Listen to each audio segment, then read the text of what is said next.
Radha Vallabh Shri everyone, Radha Vallabh Shri everyone.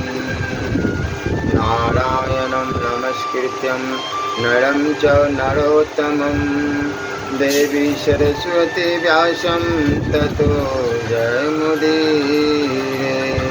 Radha मेरी माती है, पिता मेरे घनश्याम, इन दोनों की चरणों में मेरा कोटि कोटि प्रणाम। ओम श्री परमात्मने नमः। श्री गणेशाय नमः। श्रीमद् भागवत का महात्म्य। भागवत श्रवण से श्रोताओं को भगवत धाम की प्राप्ति। उद्धव जी ने वहाँ एकत्र हुए सब लोगों को श्री कृष्ण कीर्तन में लगा देकर सभी का सत्कार किया। राजा परीक्षित को हृदय से लगाकर कहा, उद्धव जी बोले, राजन, तुम्हारा मन इस श्री कृष्ण कीर्तन के उत्सव में रम रहा है, अतः तुम धन्य हो। तुम्हारा अंतकरण सदा ही केवल श्री कृष्ण भक्ति से परिपूर्ण रहता है। तात तुम जो कुछ कर रहे हो सब तुम्हारे अनुरूप ही है। क्यों न हो, श्री कृष्ण ने ही तुम्हें शरीर और वैभव प्रदान की है।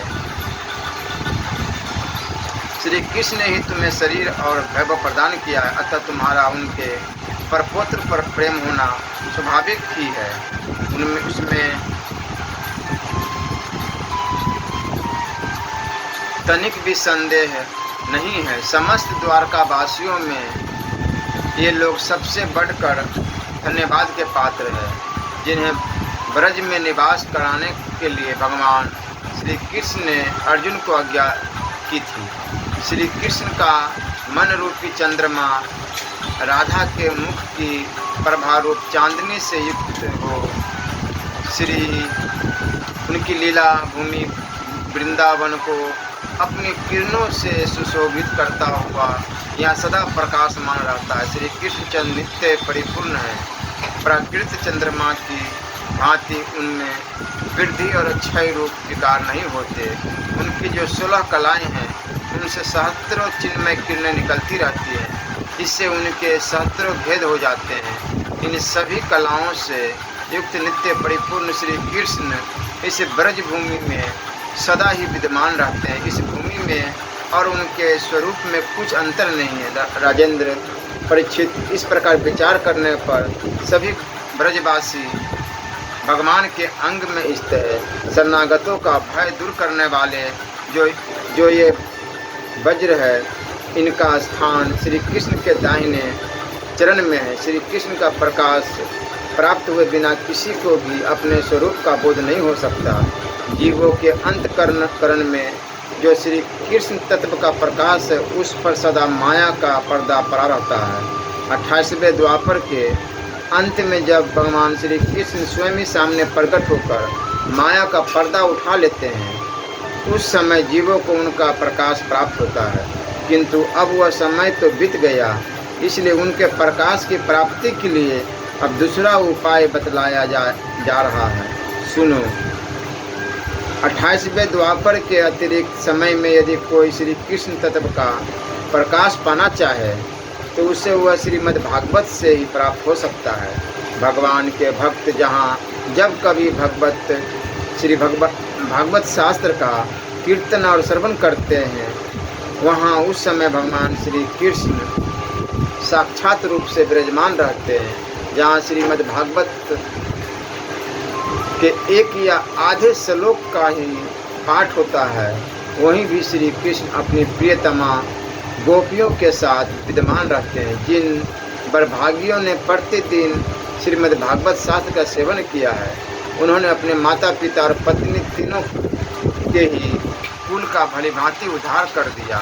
श्रीमद् भागवत के स्वाध्याय और श्रवण से ब्राह्मणों को विद्या का प्रकाश बोध प्राप्त होता है। क्षत्रिय लोग शत्रुओं पर विजय पाते हैं, वैश्यों को धन मिलता है और शूद्र स्वस्थ निरोग बने रहते हैं।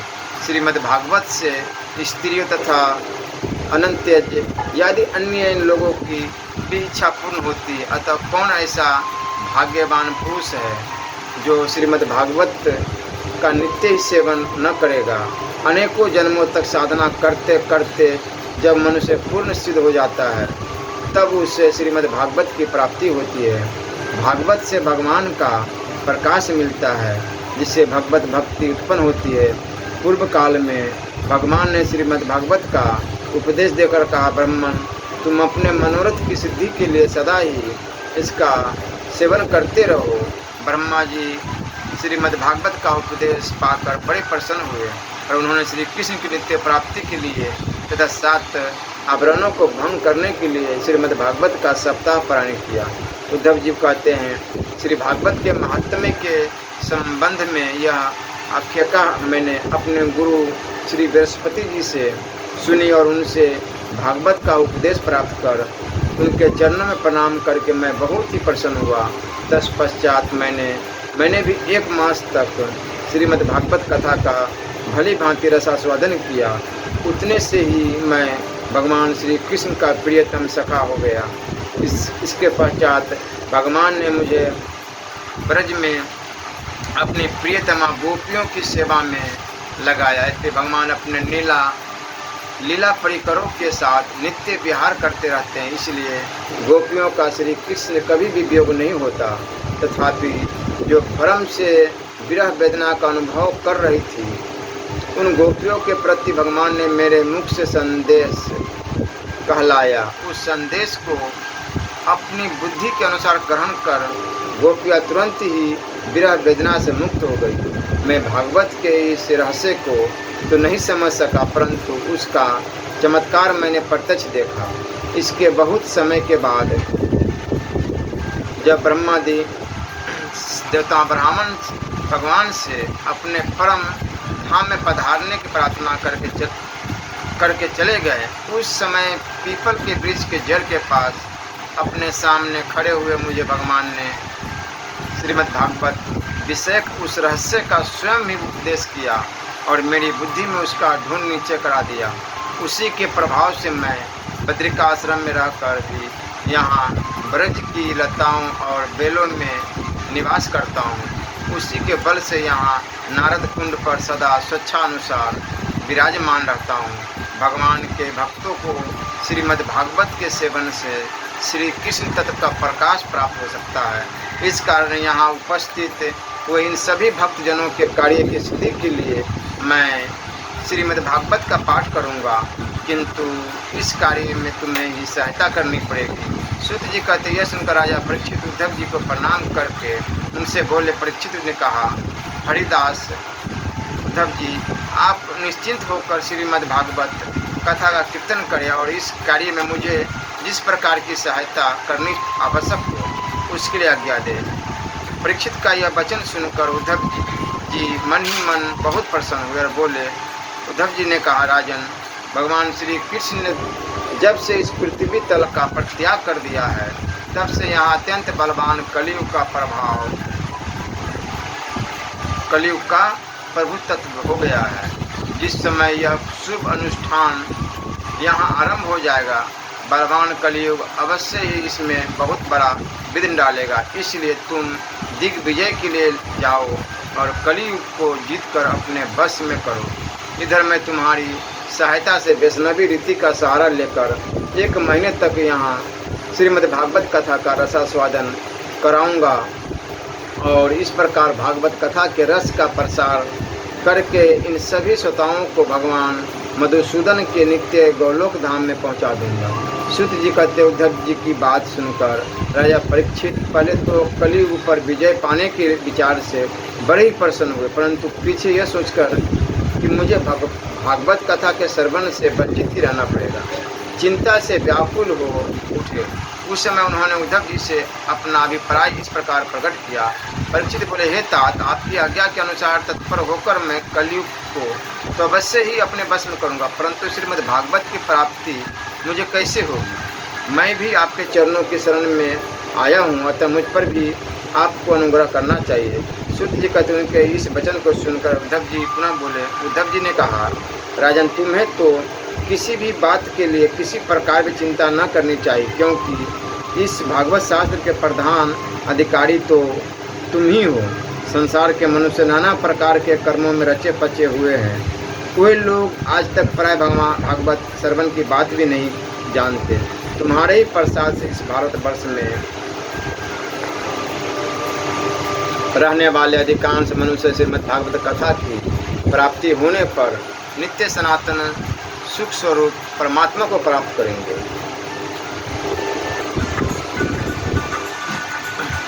राजन, उस कथा के श्रवण से तुम वज्रेश्वर श्री कृष्ण के नित्य धाम को प्राप्त करोगे। इसके पश्चात इस पृथ्वी पर श्रीमद् भागवत कथा का प्रचार होगा। अतः राजेंद्र परीक्षित, तुम जाओ और कलियुग को जीतकर अपने वश में करो। उद्धव जी के इस प्रकार कहने पर राजा परीक्षित ने अपनी नहीं उनकी परिक्रमा करके उन्हें प्रणाम किया और दिग्विजय के लिए चले गए। इधर वज्र ने भी अपने पुत्र प्रतिबाहु को अपनी राजधानी मथुरा का राजा बना दिया और माताओं को साथ ले उसी स्थान पर जहां उद्धव जी प्रकट हुए थे जाकर श्रीमद् भागवत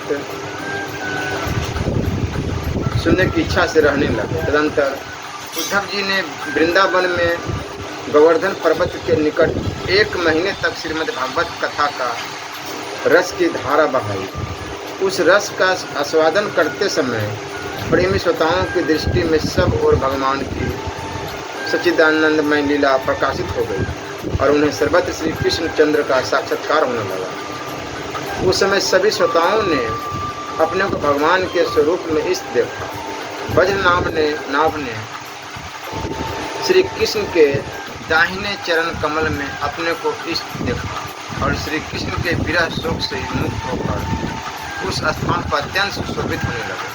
वज्रनाभ की वे रोहिणी आदि माताएं भी रास की रजनी में प्रकाशित होने वाले श्री कृष्ण रूपी चंद्रमा के विग्रह में अपने कला और प्रभा के रूप में इस देख बहुत ही विस्मित हुई तथा अपने प्राण प्यारे की विरह वेदना से छुटकारा पाकर उनके परम धाम में प्रविष्ट हो गई। इनके अतिरिक्त भी जो श्रोतागण वहाँ उपस्थित थे वे भी भगवान की नित्य अंतरंग लीला में सम्मिलित होकर इस स्थूल व्यवहारिक जगत से तत्काल अंतर्ध्यान हो गए।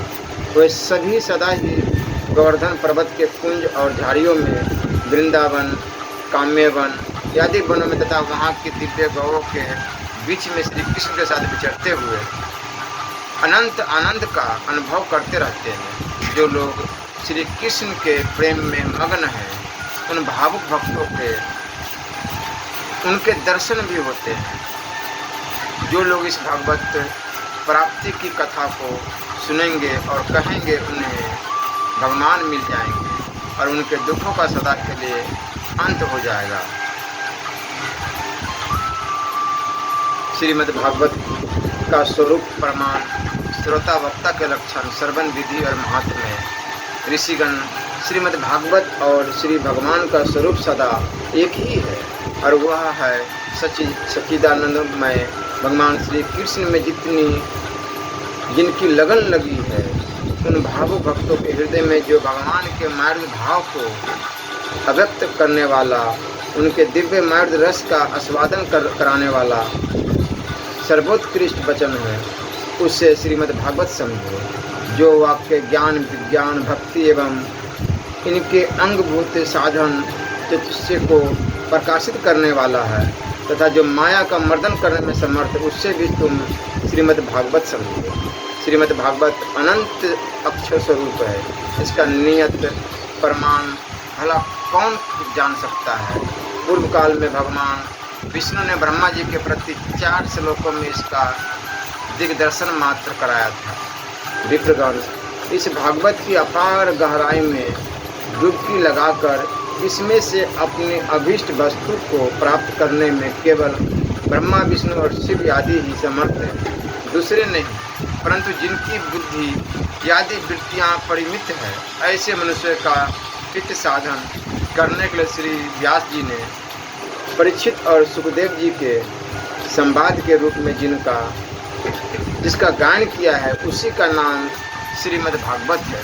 उस ग्रंथ की श्लोक संख्या 18,000 है। इस भव सागर में जो प्राणी कली रूपी ग्राह से ग्रस्त हो रहे हैं, उनके लिए वह श्रीमद् भागवत ही सर्वोत्तम अवलंबन है।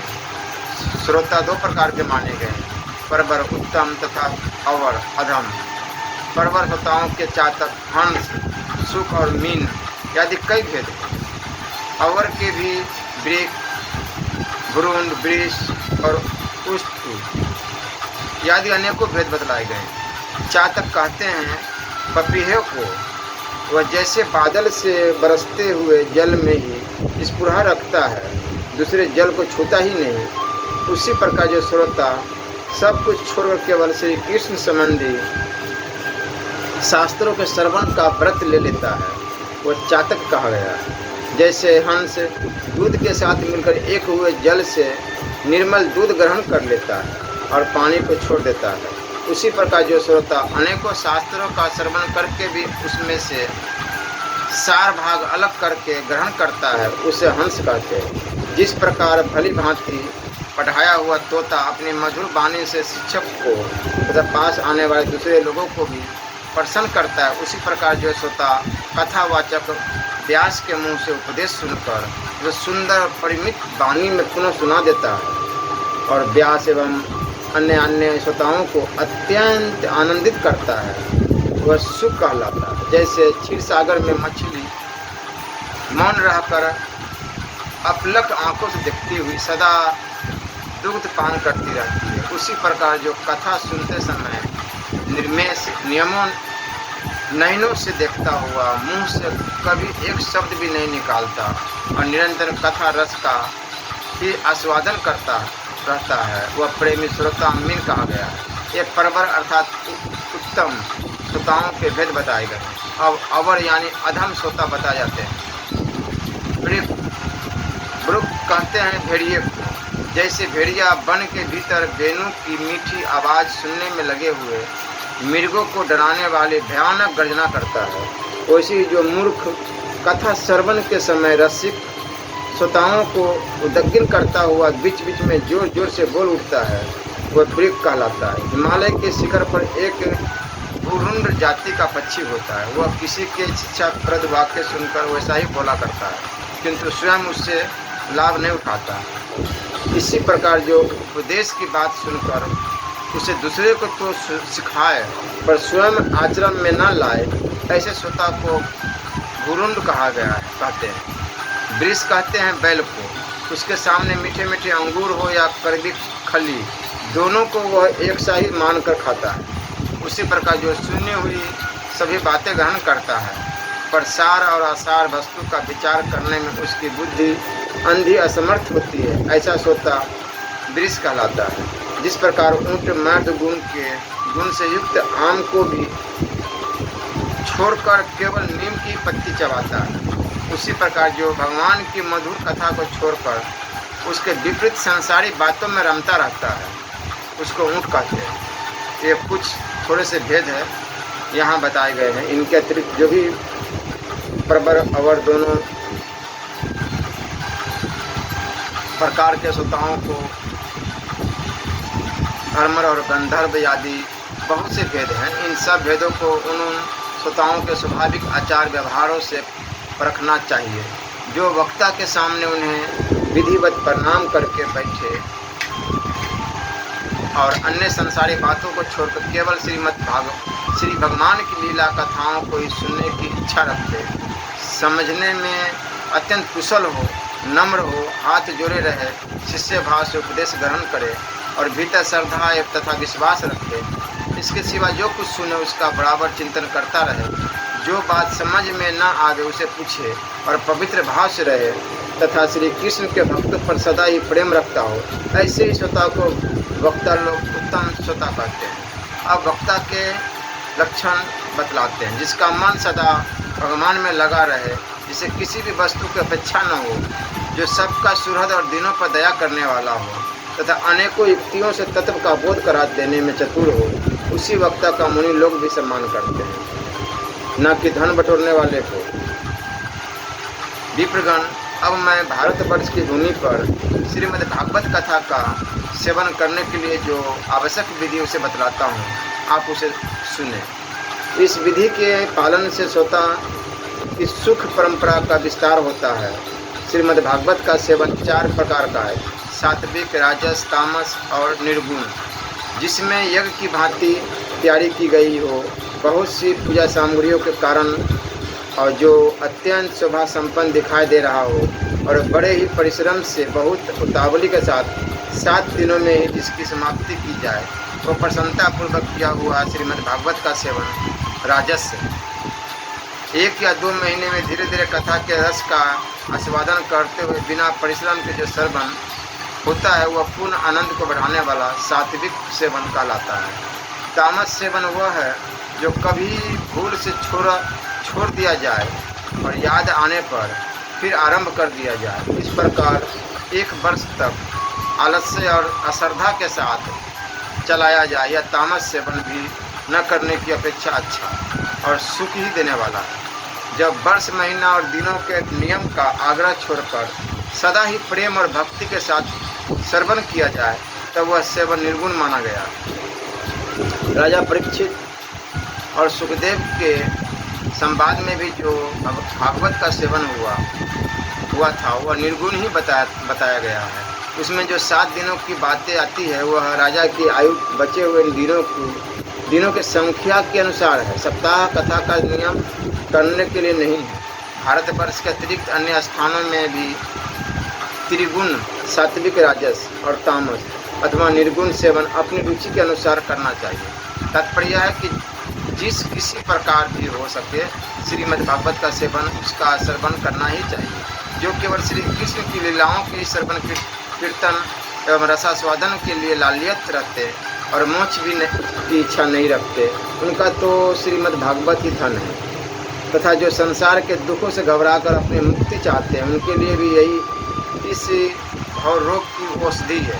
अतः इस कली काल में इसका प्रयत्नपूर्वक सेवन करना चाहिए। इनके अतिरिक्त जो लोग विषय भोगों में प्राण रहने वाले हैं, सांसारिक सुखों की जिन्हें सदा चाह रहती है, उनके लिए भी अभी इस कलयुग में सामर्थ्य, धन और विधि विधान का ज्ञान न होने के कारण कर्म मार्ग यज्ञादि से मिलने वाली सिद्धि अत्यंत दुर्लभ हो गई है। ऐसी दशा में उन्हें भी सब प्रकार से अभी इस भागवत कथा का ही सेवन करना चाहिए।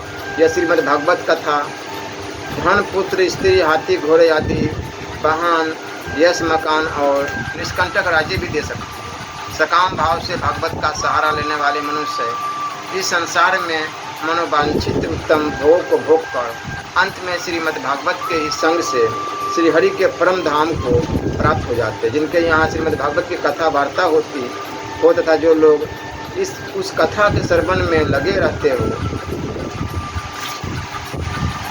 उनकी सेवा और सहायता अपने शरीर और धन से करनी चाहिए। उन्हीं के अनुग्रह से सहायता करने वाले पुरुष को भी भागवत सेवन का पुण्य प्राप्त होता है। कामना 2 वस्तुओं की होती है, श्री कृष्ण की और धन की।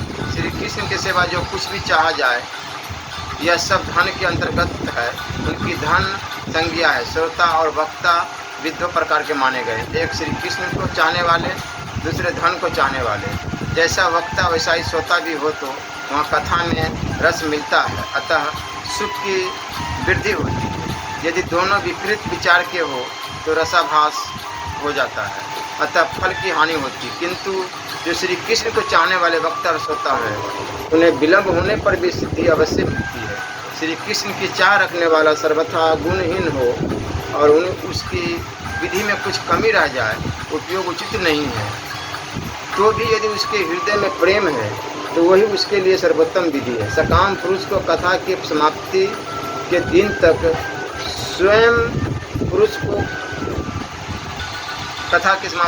तक स्वयं सावधानी के साथ सभी विषयों का पालन करना चाहिए।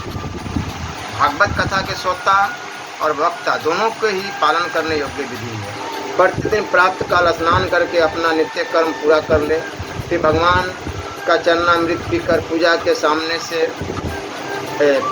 समान से श्रीमद् भागवत की पुस्तक और गुरुदेव व्यास का पूजन करे। इसके पश्चात अत्यंत प्रसन्नतापूर्वक श्रीमद् भागवत की कथा स्वयं कहे अथवा सुने, दूध या खीर का मौन भोजन करे।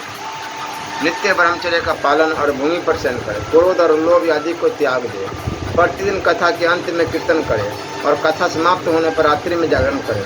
समाप्ति होने पर ब्राह्मणों को भोजन कराकर उन्हें दक्षिणा से संतुष्ट करें। कथावाचक गुरु को वस्त्र आभूषण आदि देकर गौ भी अर्पण करें। इस प्रकार विधि विधान पूर्ण करने पर मनुष्य को स्त्री, घर, पुत्र, राज्य और धन आदि जो जो उससे अभिष्ट होता है वह सब मनोवांछित फल प्राप्त होता है। परंतु सकाम भाव बहुत बड़ी विडंबना है, वह श्रीमद् भागवत की कथा में शोभा नहीं देता।